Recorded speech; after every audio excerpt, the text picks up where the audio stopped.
the scales, but I'll also try to emphasize how it's different than a real balanced equation. Okay? So as we're looking at this today, the left side represents your reactants, the right side represents the products. Okay? When it is balanced, it means you've reached equilibrium. Now, first thing to point out with equilibrium, does equilibrium mean 50-50? No. Good, that's why I picked 6 and 9 to emphasize that, right? Like, it can be balanced, but it doesn't mean you have the same amount of both, okay? With our equilibriums, the other thing to keep in mind with a real system is a real system would just look like a beaker, right? Like, you can't actually see it's not like the reactants hang out on one side and the products hang out on the other. It's technically all mixed together. And we'll see this, so we'll kind of get the top side of our triangle when we do a lab on this. Still under debate in my head. We'll either do it Friday or Tuesday, where we'll actually do a lab with equilibrium reactions. And the way we get to see it is because there's some color changes that go on. So it allows us to actually see some of the shifting that happens with our eyes. Okay?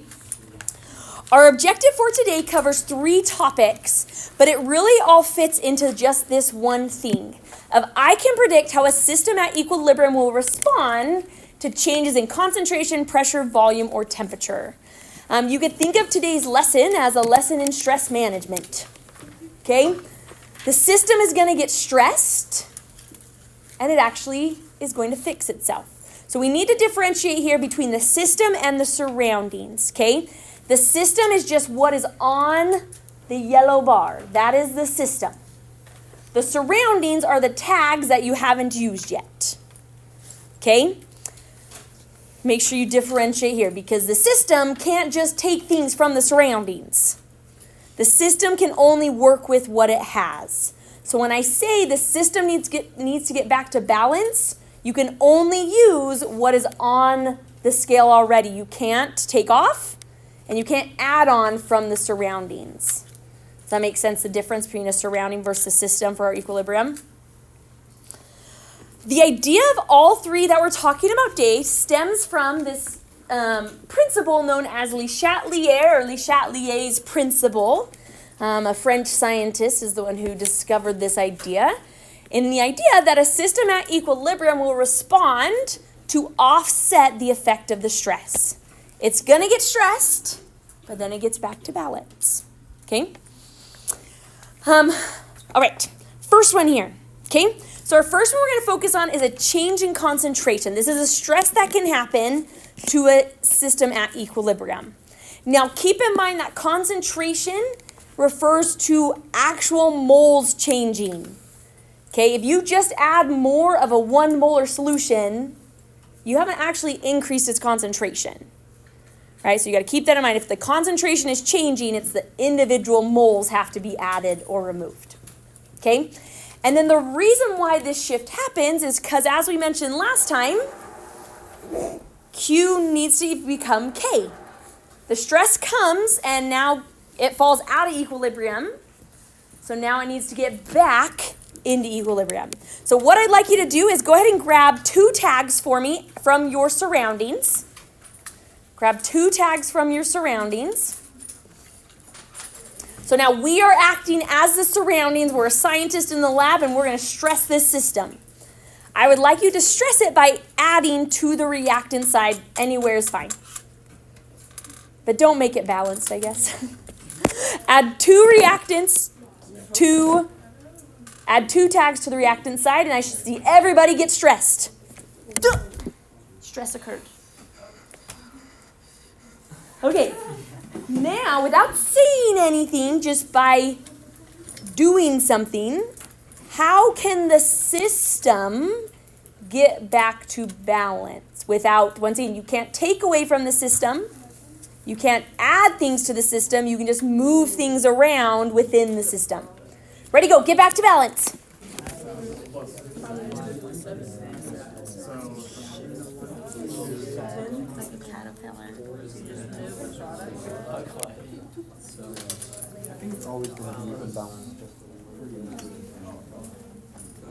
Get back to balance. Or move one to that side. That's a good idea. Yeah.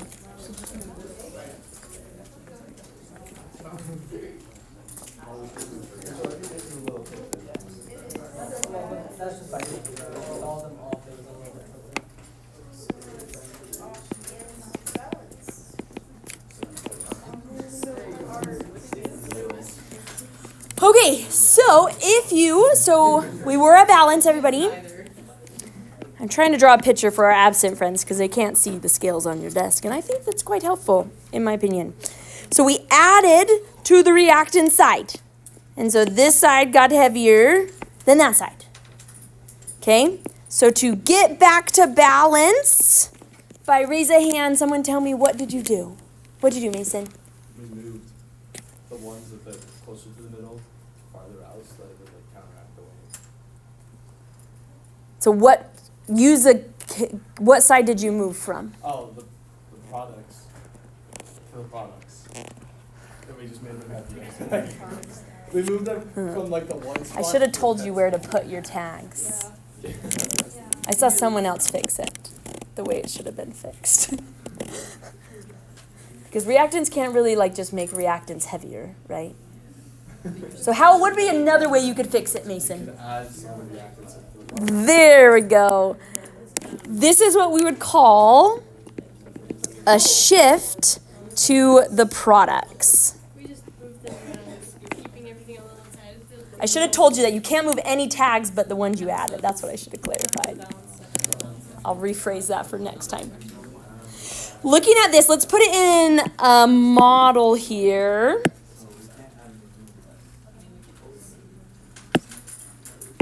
Okay, so when we're looking at a chemical system at equilibrium, so here's your balanced equation. Okay, this is just like what we modeled. Okay, H2 is being added. First thing to notice is, well, H2 is a reactant. The biggest misconception I see students have is they answer in terms of the stress, not in terms of how it gets back.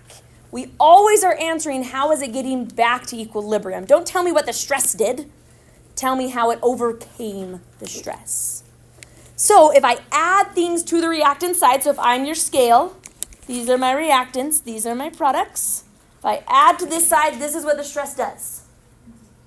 So to get back to equilibrium, I need to take some of the things on this side, move them to that side to get back to balance. I'm going to write it a few different ways just so you can see different ways to say the same thing. So one way we could say it is it's going, oh, that's a highlighter.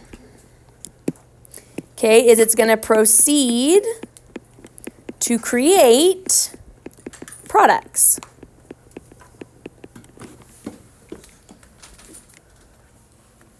So this is describing what is the system doing to get back to equilibrium. Over here, what we're identifying is brackets, remember, our concentration. So we're identifying how does concentration affect, how are the concentrations individually affected as it shifts. So if I'm creating more products, then obviously my products are increasing, right? And the reactants must be decreasing because I had to take from the reactants to make the products. So these are going down while NH3 would be going up. Yes, Stephen? Could H2 technically stay the same because you could like add the same amount that you took away? Great observation.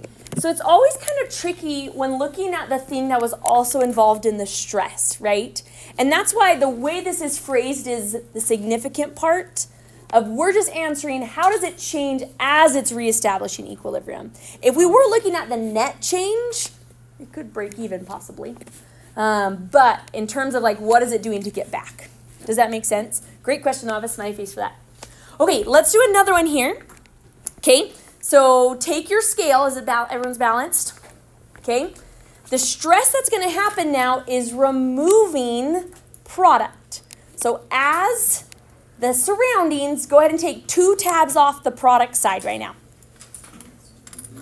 Which one is the product side? The right side. Okay, and everyone got stressed? So stressed. So now, to get back to equilibrium, what is the system going to do? Add product to the product. Good. So another way we could say it's really happening the same thing is it's going to move to the right is another way you can say it because the products are on the right side of the reaction. But it's going to move to the right to fill in what was just taken away, right? To get back to balance. So it's actually interesting, 2 different stresses, but the response is the same. Right? It responds the same way even though there was 2 different stresses that happened. Yeah? But wouldn't the reaction react until it was, I guess, out of reactance? So how can we just keep more reactance? So would it just go until it's equilibrium? And then So that's the catch. Let me look at this graph here, and I think it will answer kind of what you're saying. Let's do this one, and then I'll answer your question, Stephen. Yeah, Calder. How is NH3 going up if you're removing NH3? Once again, our answers here are the change in concentration as it's shifting. So we're saying, like, after the stress, what is it doing? So yes, it did go down, but then to get back to equilibrium, it has to go up. Does that make sense? Okay, try this one with your table, buddy, for 4 smiley faces. Because there's 4 boxes. Ready, go.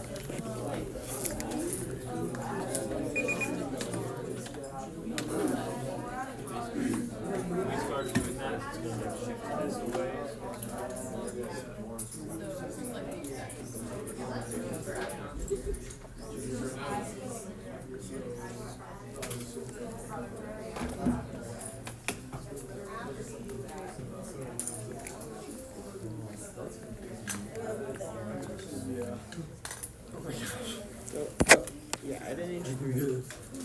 So add this. Give me a pencil drop when you have an answer. I set a timer for 1 minute, but Product.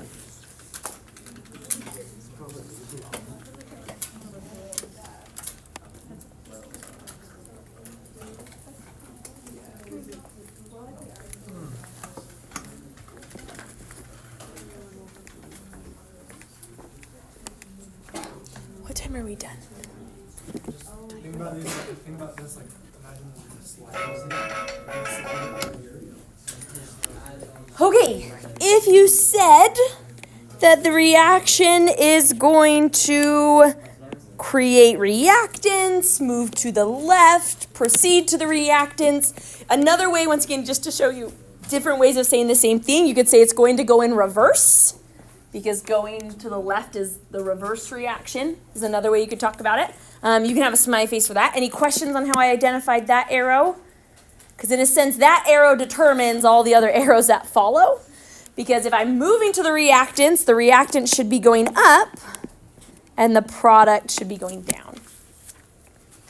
Yeah, Will. What happens if you remove, say you removed N2, right? What would happen to the hydrogen?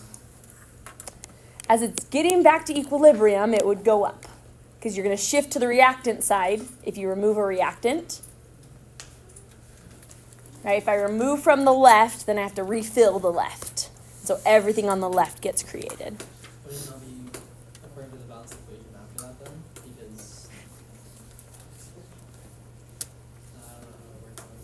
Because I think you might be talking a little bit about what Stephen was talking about. So draw an arrow here for me, everybody. This first stress is modeled in this graph. So make a connection there that graph is showing you what happens when H2 is added. So as we learned on day 1, right, equilibrium gets to this state of balance, right? So we have those parallel lines. That is the equilibrium ratio. Here is where the stress occurred, right? Notice stresses are very sharp vertical changes because they're drastic, right? I just dump more in, so it's going to drastically shoot up. But then after the stress occurs, it's getting back to an equilibrium. Now, are the new equilibrium lines at the same point as the original? No. But what's cool about it is the ratio does actually stay the same. If you took the individual values and plugged them into K, the value of K did not change. Lila. Does that mean that we could say that equilibrium is a ratio between like products and reactants, but not necessarily like reactants and reactants? Like It really is more just about products and, technically individually, but it is, mostly products and reactants. Does that help? Yeah, good question. So K's value, let's say if K equaled 2, or let's use our cups last time, right? Last time we found K equaled 0.5. So if K equaled 0.5 here, it's still going to equal 0.5 there. Once again, because there's a lot of ways to equal 0.5 when you're dealing with ratios. The other thing to remind you is that solids and liquids generally do not affect an equilibrium. As we mentioned, we don't even include them in the constant, right? If there's a little L or a little S, right? You don't even put them in the ratio. And so same thing, we kind of ignore them when it comes to. Minus this one, that's why it says generally here. And we'll kind of look at it a little bit later. The exception is water.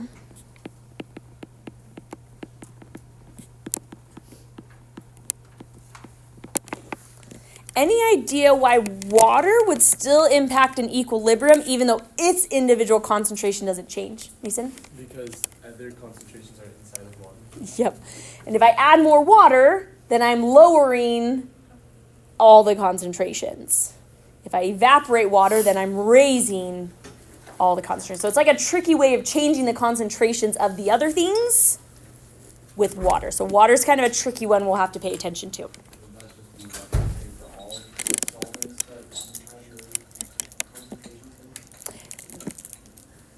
Say it one more time. So if I have something that's like dissolved in a different liquid, if I add more of that, would that be the same thing? It would be the same thing. As long as, the trick here is it's when water's also a product or reactant, but it's also in solution. That's when it kind of gets weird. Does that make sense? Because otherwise then like, it looks like it's a product, but you have to look at it from a terms of a little bit differently. Are you done? You guys are great. Okay. You can work on something for now, and if I think of my next thing, I'll come tell you. Is it okay if I leave like 10 minutes early? I have to get an NHS set to be ready. Yeah, that's fine. Yep, thanks, guys. Okay, stress number 1, concentration. Stress number 2 that can happen is pressure and volume. They're really one and the same, but it's important to recognize like what each of them mean. Okay. I'll be honest, my scale method kind of fails when it comes to looking at it from a pressure standpoint. At least I haven't found a way to look at it as well. Once again, with the scales, if it helps you like visually, when I was in college and I was doing Le Chatelier things, I would literally go like this during the test to help me like, because I'm just a visual person, so I'd visualize my hands are the scales so I could see how it was moving. So there's no shame in doing the dance during the test if you need it, okay? So with pressure, once again, the idea of getting back to balance is the same. It's got out of balance, it wants to find a way back. Let's remind ourselves again, can someone define for us, there are 2 factors to consider when it comes to measurements of pressure. Can someone remind us of one of them? What are 2 things that cause pressure, like at the molecular level? Yeah, Mary. Like temperature? Why? Why does temperature though? Because like the molecules are moving faster. Good, and then? There's more collisions. There we go, because number of collisions and force of collisions. there we go. So the 2 factors are the number of collisions make pressure go up and the force of the collisions. So that's kind of what we're looking at here is temperature would make your collisions harder, which would make pressure go up. Now we're going to kind of put this actually in its own category of stress in a second, but it is important to recognize, okay?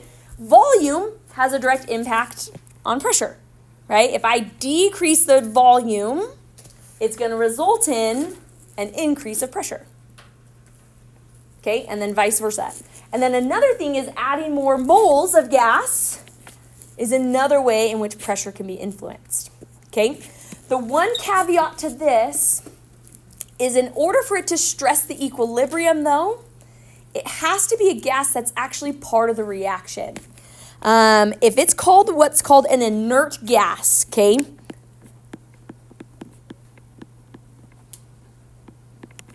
Inert gases mean they're not actually in the reaction, but you just, let's say I pump some hydrogen into the system, but there's no hydrogen actually in the reaction. First off, is that technically going to make pressure go up if I add some random gas? It does. But in terms of the equilibrium balance, it doesn't cause a stress. So inert gases don't affect equilibrium. So that'll also be like helium and stuff? Yeah, technically it's just pretty much anything that's not directly in that particular reaction is considered an inert gas. Yeah, AJ. That makes sense to me because, like, the higher the pressure, the more collisions you have with the reactants. But if the pressure is caused by an inert gas, then the pressure is caused by them reacting with it. Hitting the inert gases, then it's not going to change how many collisions the reaction is. Yeah, it's really about because it's focused on the partial pressures of the system. And their pressures aren't changing when you throw in this random thing. The total pressure is changing, but their individual pressures haven't changed. So yeah, great analogy there. Okay, what was the last thing I was going to say here? Oh, okay, so let's pretend here. Don't think like a human. You're not a human anymore. You are a molecule. Got it? You got to think differently because you're not the same. You're made of molecules, but you aren't a molecule, okay? But now you are, okay? Let's say I took my molecules and I put all of you in a classroom that was 1/4 the size of this one. Point with your finger, what's going to happen to our pressure? Good. If you're pointing up, have a smiley face. Okay, so pressure's going to go up. All right, now your molecules in this much smaller classroom. Lots of collisions going on. How would molecules relieve that stress of pressure? What can molecules do? Hold still? They can't just control their temperature, but not a bad thought. Grayson? Make less molecules. How? Molecules. It'd mean like your reactions combine to make products. There we go. So 3 of you will combine into 1. That's why you're a molecule, not a human, because that doesn't work. Okay? But that's the idea with pressure is we're going to be looking at, this is the key thing to highlight here, is the system can reduce pressure by reducing the total number of moles. And that doesn't mean kicking them out. It means combining to make something bigger. Because even though it's a bigger molecule, 1 molecule has less collisions than 3. So the key thing we want to look for here when we do our shift of equilibrium, sorry, Wednesday made it so I couldn't erase my notes from before. Don't look. So what we want to look at here is the ratio of moles of gas. Keep that in mind. If something's a solid or a liquid or aqueous, pressure doesn't matter to them. It only refers to gases. So I'm going to write above my balanced equation. On the reactant side, I have 1 mole of gas. On the product side, I have 2 moles of gas. Okay? The stress that is incurring is it's an decrease in volume, which means an increase in pressure. I always translate what volume means in terms of pressure because it just makes more sense to me. So the stress has made the pressure go up. So the system wants to make the pressure go back down. So which side of my reaction would reduce pressure? The left, right? Because 1 is less than 2, and so it's going to create more reactants, proceed in reverse, however you want to say it. Oh, I wrote in twice. Resulting in an increase of reactants and a decrease in products. Yeah, Stephen? If they were the same, would it just... Oh, great question. Or like, I guess... If my ratio is 2 and 2, 1 and 1, it's not going to shift it because there's no way, Yeah. Yep, in a sense, their partial pressures will still maintain the ratio. So yeah, good question though. Let's see. Why will it both be reactants? Which side has less moles of gas? Oh, so they're just putting all these ones. Yeah, because we want to relieve the pressure. So if the pressure goes up, we got to go to the side with less to relieve it. And vice versa, if the pressure were to go down, then we want to shift to the side with more. Does that make sense? Okay, oh, the answer's right there. You all saw it, didn't you? And you can't forget it. We don't remember it. You don't remember it? Wait, now I actually don't remember it. Yeah. I deleted it and it deleted it from your brains. That's how powerful my iPad is. I guess I could change the stress. I just want you to actually think about it. Okay, instead of saying this, how about I say decrease? Okay, ready, set, go. Fill those in. What's going to happen to my equilibrium?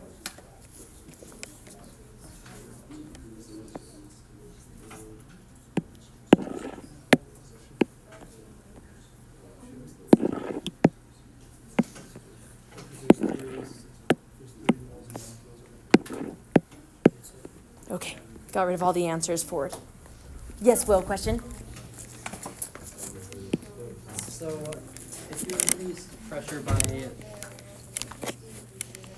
would this ratio always stay the same For that balanced equation, yes. for that balance?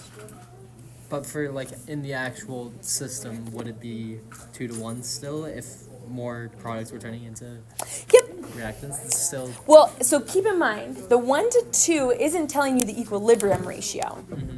It's just telling you as it changes, it's always going to takes 2 to change give in 1. 1 to 2 or 2 to 1. Okay. But in the end, you could have 10 to 100, right? Like the equilibrium ratios don't have to be 1 and 2. It's just Yeah, as they that's change. So does that make sense? Yeah. Okay, are we ready to check it? Anyone need another minute?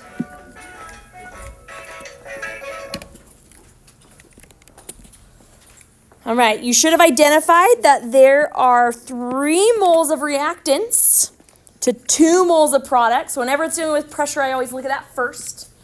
Okay, and so then if the pressure is decreasing, I want to shift in a direction that's going to bring it back up. And so this is also going to proceed to the reactants. Yes, Nathan? Why would they want to bring the pressure back up? Because where it was the balance point, and it wants to get back to whatever that balanced was. Does that make sense? Yeah, good question. Have a smiley face if you said that. Any questions on pressure before we get to our last type of stress? Oh, sorry, these should be increasing, and that would be decreasing. Now, I said it, but just to emphasize it. Yeah, Maddie. I was just wondering, like, if the whole thing is radiant pressure, how do you know that it's the reactants that lead to it? It's only because of this particular reaction. A different reaction might have a different result, but since this reaction has 3 reactants to every 2 products, shifting to the reactants is going to give me more molecules. Does that make sense? Okay. Now, this doesn't make any sense, but just bear with my analogy. If by chance this reaction had, let's say, some other random product that was made, but that product had a little s, you don't count it in terms of your numbers. So it would still be a 3 to 2 ratio. That would be such a strange reaction. It doesn't really make sense, but there are cases where you have a mix of gases and other things, so keep that in mind. Yeah, Layla. So is it like we talked about earlier, where if it's a solid or a liquid, it wouldn't change? Yep. And then what if it were water? Like, would that change something? So water does, and we'll get to that. Stay tuned. So emphasizing actually what Lila just said, the pressure volume doesn't change K. K is still going to equal the same exact thing, which solids and liquids are excluded from K, and so that's why changing them doesn't change it. Okay, you don't have to know this, but I had some students last year who were curious, so I found it. Here's the proof of why K doesn't change even though pressure's changing. Once again, you don't have to understand it as long as you just know K will not change. That's the takeaway. But for those of you that want to see the math behind it, that's the proof of why. The biggest thing, once again, I take away from this is it's not about the total pressure changing. It's about the partial pressures changing. And then the partial pressures are directly connected to moles. That's what the X, the chi sign is moles. And so it's all about the moles and how it can get back to that same ratio before. Questions on pressure? Okay, last type of stress is temperature changes. So if I heat or cool a solution at equilibrium, it will cause it to get stressed. Now the catch is, it depends on if it's endo or exothermic, how that stress stresses it. Okay, so the first thing we need to know is the system endo or exothermic? So as a reminder from Unit 5, what are some context clues in a problem that would help me know a reaction is endothermic? AJ, give me one.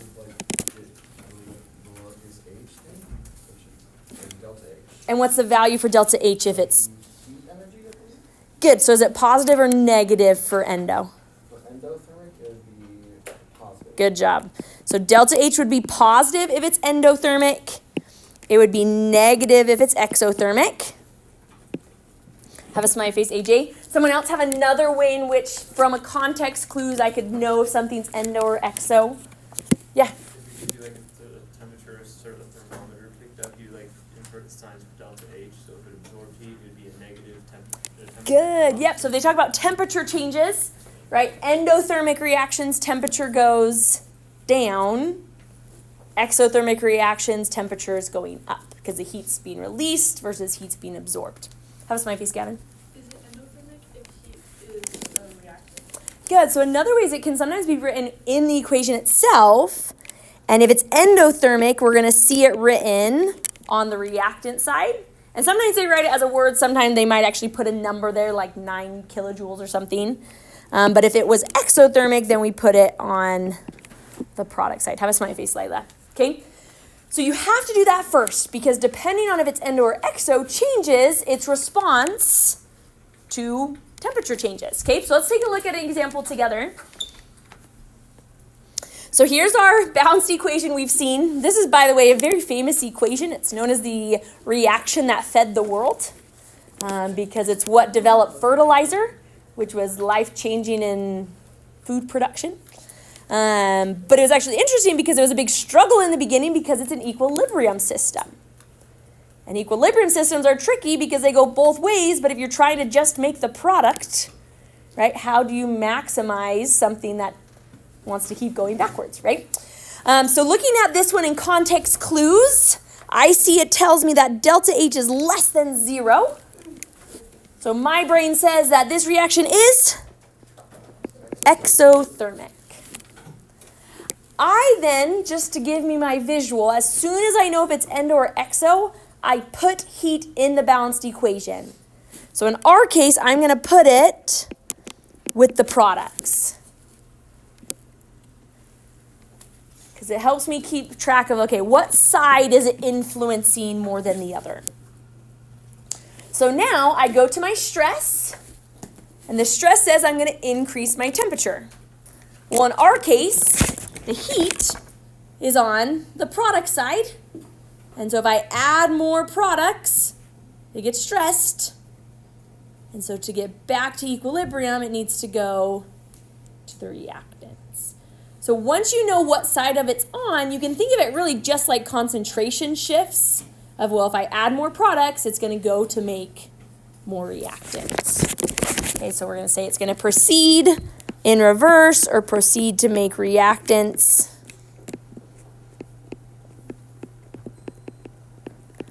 Once again, I'm showing you a lot of different ways in case you ever come across an FRQ, you know how to phrase it. On your homework, to be honest, I'm totally fine if you just draw arrows of which way it's going, but yeah. Can you explain that again? I'm still kind of Yeah. on how you So the first trick to notice, right? So we have our reactants and our products. That heat is part of the product side of our equation, right? So if it says we're increasing the temperature, we can visualize that as it's adding to this side. So that would result then in a stress like this. So then to get back to equilibrium, it's going to have to go the other way. you know it's to the product side because because there was already heat there, or because that's Because it's exothermic. okay. So you have to identify that first because otherwise you don't know. Another way you can think about it too, Stephen, is the idea of when something is exothermic, that means heat is released as it goes forward.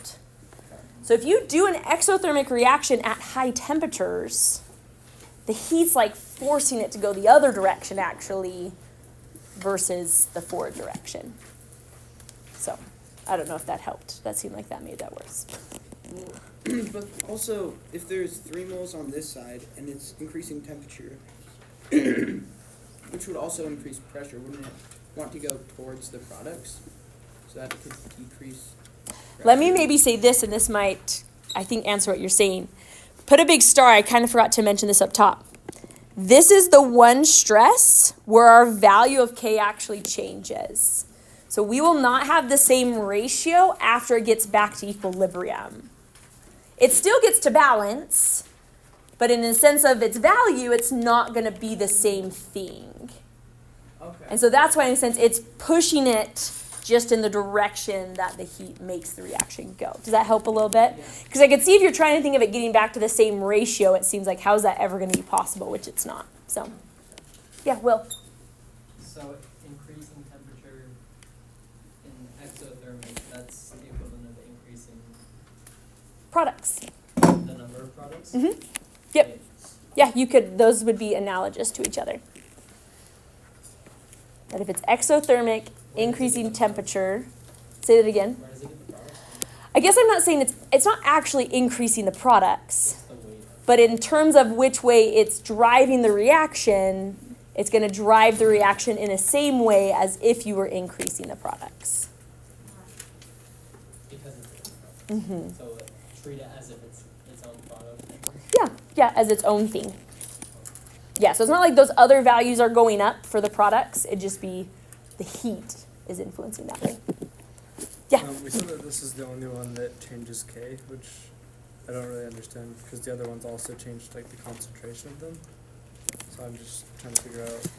The idea with the other two is the individual values change, but they actually change in such a way that when you ratio them out through K, it still will equal 0.5. But with this one, it won't equal the same thing because in a sense you didn't add or remove something to shift the ratio, you're just driving it a different way.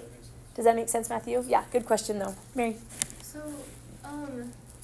if we're increasing the temperature of the surroundings and that's the stress, so, but if this reaction is going and it's constantly releasing heat into the surroundings because it's like exothermic, why would increasing the temperature, why wouldn't it do that to itself constantly? So the interesting thing, right, with equilibrium is you have to remember they're going both ways all the time, right? So when a reaction is exothermic, but it's at equilibrium, it's almost staying constant because it's releasing heat and then taking heat in, releasing heat, taking heat in. Like as it goes back and forth, because if it's exo technically in the forward direction, it's endo in the reverse direction, right? And so by doing that reaction in a hotter environment, what you're doing is you're encouraging the products to become reactants due to the nature of how the bonding is happening. And so the products are more likely to become reactants at those higher temperature, and so that's why it then shifts it that way. Oh, okay. Does that kind of make sense? Because for the products to become reactants, it needs that heat. Yep, if it's exothermic. Okay.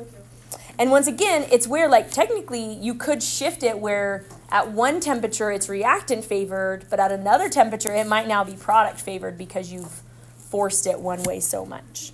Which is how, once again, with this famous reaction, that was one of the big discoveries was, hey, we can influence an equilibrium to try to force it to make more of our product than we're actually getting, right? Because if it's not very product favored, they needed to find a way to make more. Yeah, Layla. Just think of it in terms of energy, that there's like an increase in energy for the product, so in order to like almost equal that. Yeah, because the heat's going into the molecules. Right.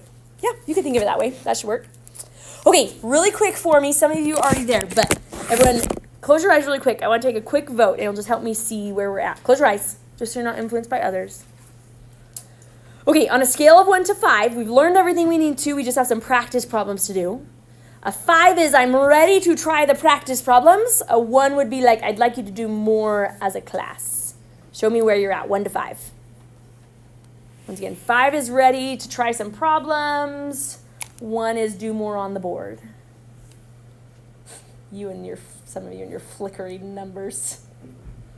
Okay, eyes open. Being that everyone is at least a 3-ish or higher, I'd say let's practice. I'll come around and check on you. I'm going to give you, so we got this big problem here. One reaction, lots of different stresses. Tell me what's going to happen. Ready, set, go.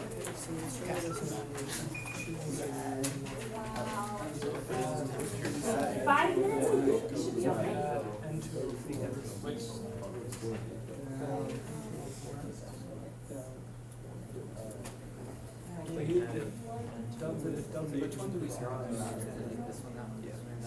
Technically, all of them is what we would draw. It's very rapid, yes. Wait, so how does it, like, I said, like, direction, like, when it gets on.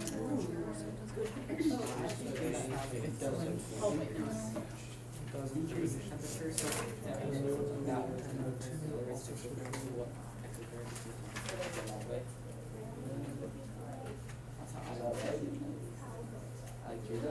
Oh yeah, like kind of like labeling.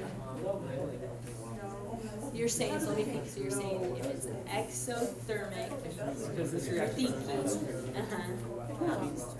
that way would be exothermic? the reverse. Oh, okay. So not just labeling what the forward reaction is, but also labeling the reverse. Yes. Being tricky.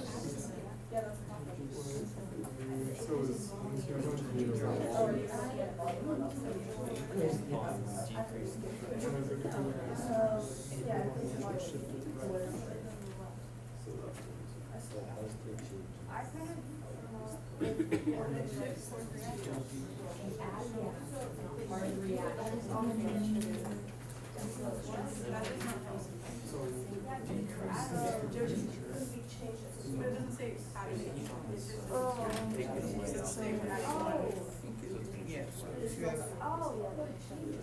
if you take away NO2, its side of the scale will go up, so you have to add more NO2. Not number one, just one of them.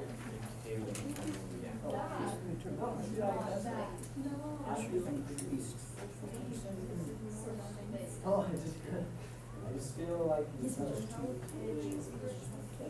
Well, actually, for this one, for the channel. Maybe that whole thing is just. Okay, which,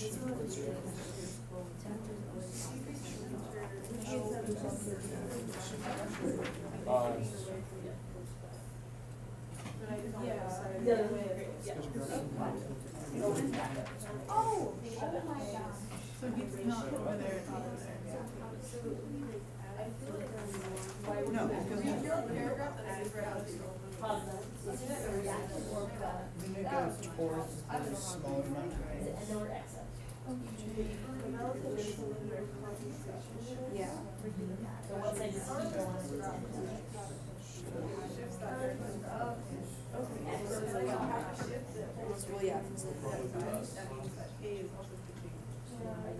From the reactor. Did you guys get more products from last time? They are all four, right? Yes. They're gonna pay them. Oh, That's just. oh wait, no. How does change? Why goes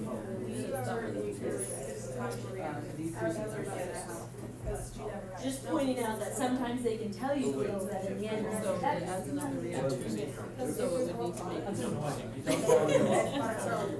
It doesn't affect. yes.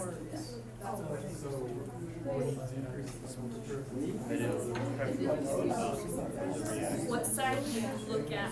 What side is heat on if it's endothermic? Is it like a reactant? It creates more heat, and much like creates more heat, Okay. I want to get back to balance. Like take the reactant. So it was right foot to the wrong foot. Wait, no, what? So does K's value change with that stress?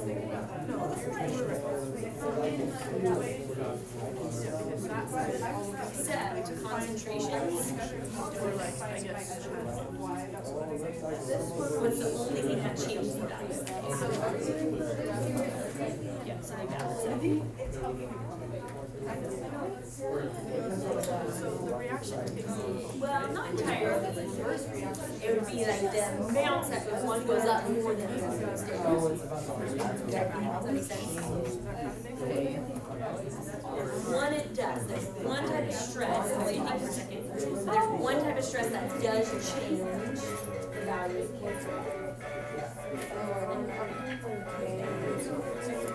Yeah. I mean, you can try to do that. Okay. Give me thumbs up if you're ready to check, thumbs down if you could use another minute. I can maybe give you one more. Okay, I just want to have time to go over it before the bell. Okay, one more minute and then we'll check it. If you haven't yet, compare with your table and see if they match. See if you can catch any mistakes before I address them. Yeah, we'll kind of go over it, but if you want to try it, it's pretty much just like graphing each stress as it goes up and down, back to flat. If I take down let's say things right here, this is specific. If I decrease the heat, now it's going to make more reactants. No, make more products.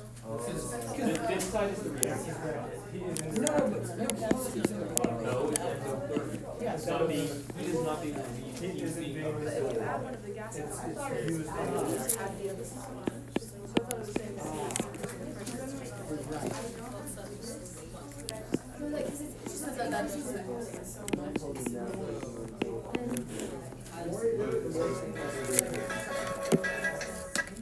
Okay, let's go through this. I just want to make sure we have a chance to check everything before the bell rings. Okay? Okay.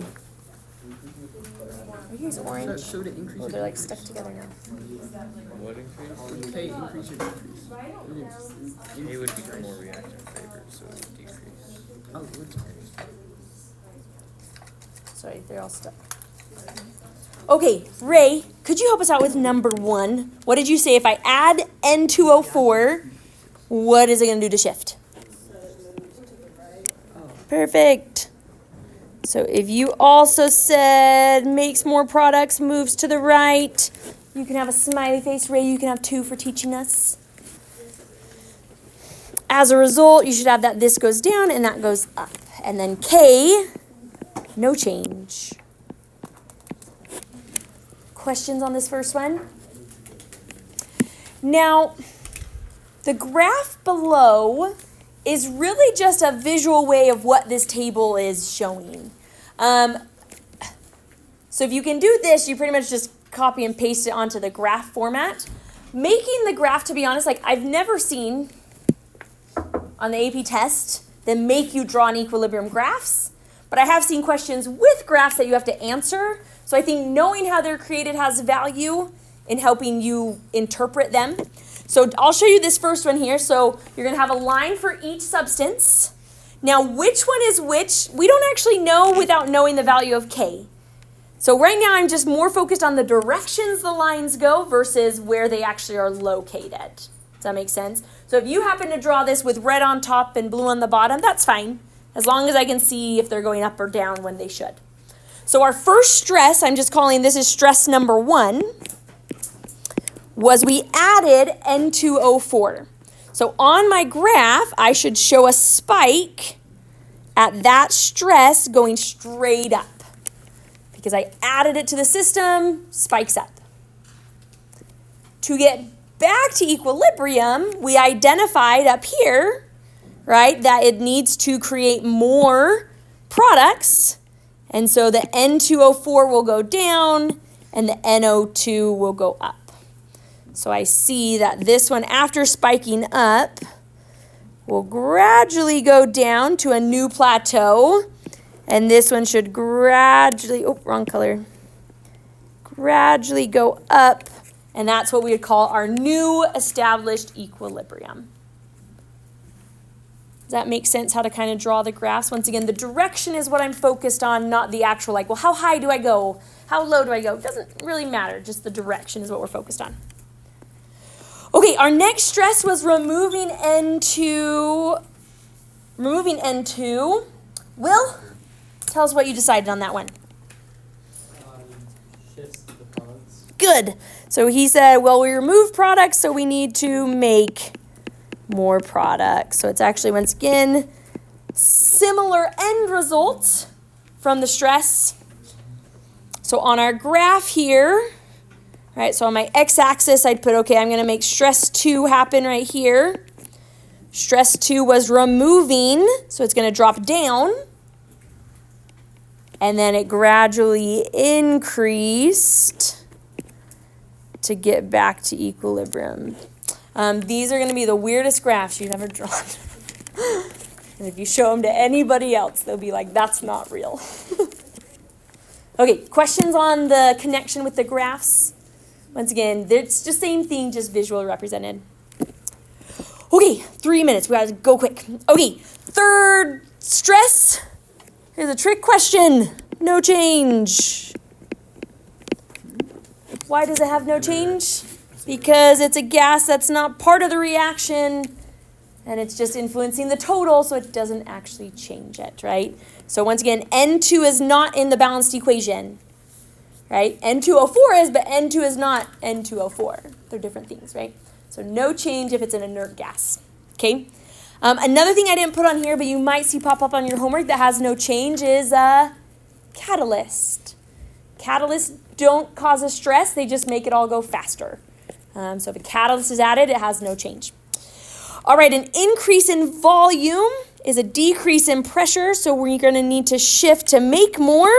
So we're also going, I was very creative with my answers here because we're going back to the products again. So same thing, down and up. We can't see the graph. Oh, so for the graph with pressure you're not going to see, because this is measuring concentration. So you're not going to see any spikes when it comes to a pressure. You're just going to see the reflection of it getting back. Okay, so we would see this one is going to gradually go up to get back to equilibrium. And this one would be gradually going down. So stresses of pressure don't have sharp spikes because their concentrations aren't drastically changing, but then they have to adjust back. Same thing with temperature. Temperatures, you're not going to have any major spikes. You're just going to see it adjust back. So our last one here is a decrease in temperature. So you should have identified that this is endothermic. So heat's on the reactant side. And so if I decrease it, it's going to drive it to the reactant side. So this was our one that was opposite. And then the biggest thing with this one is K does change, and you need to indicate how. So point up if you think K is increasing, or point down if you think K is decreasing. Good, most of us there is a decrease in K. The way I think about it is since K is products over reactants, and I'm making more reactants, it's going to go smaller. So homework tonight, there's one AP classroom quiz, one homework assignment. Due to the nature of this, I could not find a way to make us put answers in the Canvas. So you're going to take pictures and submit it like the old way. Does that make sense? And I did post some answers, though, so you can check and make sure you're on the right track. Okay? Yes.